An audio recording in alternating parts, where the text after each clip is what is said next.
Tokia tema, kai samdomas darbuotojas bando pradėti verslą. Papasakosiu realią istoriją ir aš pats iš tiesų esu tą praėjęs ir dabar tiesiog yra žmonės pažįstami, kuriuos aš papasakosiu, kaip vyksta, reiškia. Vienas, reiškia, vyras ir moteris, šeima. Aišku, samdyti darbuotojai visą gyvenimą vergai. Sugalvojo, kad kažką tai darys savo, ne? Tai gerai. Reikalas toks. Žmogus daro tą darbą, išmano, ką jisai daro. Nevardinsiu, kas tai yra. Bet galvoja, kad jis gali pats tą daryti. Ir ant savęs dirbti, kaip vadina. Tai vyras čia visas mandras, aš čia savo šefą nahui pasiunčiau ir dabar jisai jau užsiėmė tą veiklą. Tai truko man kokius metus, gal nežinau, kiek tai jų veikla truko, dabar jau užsidarinėja, bet paklausykit, kas čia vyksta su tuo pasąmoniniam programom, viską sudėsiu į vieną, galbūt save atpažinsit, tai suprasit, dėl ko taip gaunasi, kad vergui nesigaus to padaryti, jeigu jis neprasidirbs savo vergų programų. O kuo vyresnis, tuo sunkiau bus tą padaryti. O moteris dar vis dirba samdomam darbe ir jau atsidarė tokią pačią veiklą, ką daro samdomam darbe ir ketina mesti ir eiti ant savęs padirbti. Pirmiausia, tai yra nesugebėjimas klientui pasakyti savo kainos. Kitas dalykas, nesugebėjimas sukurti klientų rato pačiam, nes nėra nei tos energijos, nei suvokimo, kaip tai daryti. Tai gaunasi ta vadinama sarafanoje radio. Kažkas pasakė, kad aš darau ten vieną ar kitą dalyką ir tada turi ateiti pas mane. Ir laukia, kaip žąsiukai įsižioja, kol atneš jiems įdės į burną maisto. Nebus taip, ne taip reikia tą savo verslą kurti, planuoti, daryti. O kai tu nieko neplanuoji ir niekada to nedarai, tau anksčiau ir vėliau teks užsidaryti, ką jie ir daro šiuo metu.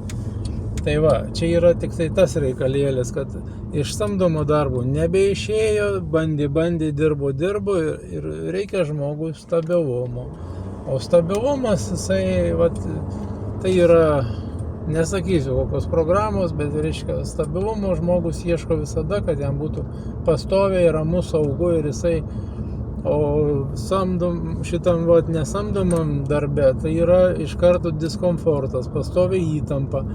Ir tas, kas yra vergui samdytam darbuotojui diskomfortas,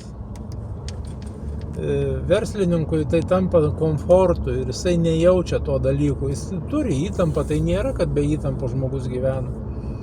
Bet jinai pripranti ir tau jinai tampa normali būsena. Tai jeigu tu nori būti verslininkas, tau teks būti tam diskomforte, tapti komfortiškai jaustis.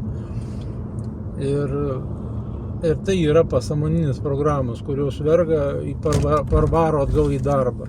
Tai ką, moteris negrįžta, o lieka savo samdomam darbe, o seniui liks eiti arba tik tai ieškoti ligų, nors ką jis ir ieškojo šiaip visą tą laiką. Kaip sakant, kai žmogus nenori daryti to, ką jis priverstas daryti, o kūnas pradeda sirgti, jisai pradeda ieškoti problemų, šlubuoja sveikata.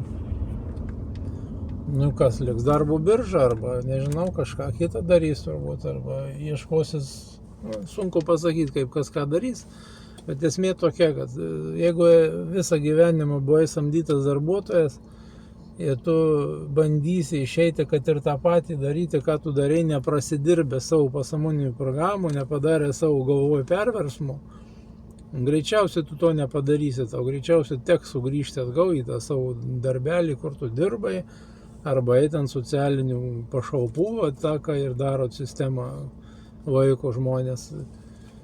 Ir čia nėra kažkas tai mistiško, tai yra pasąmoninės programos, sudiegtos taip, jūsų ugdymo sistema tą padarė, jūsų protėviai, tėvai perdavė jums savo įsitikinimus, kad reikia eiti į darbą, darbe dirbti.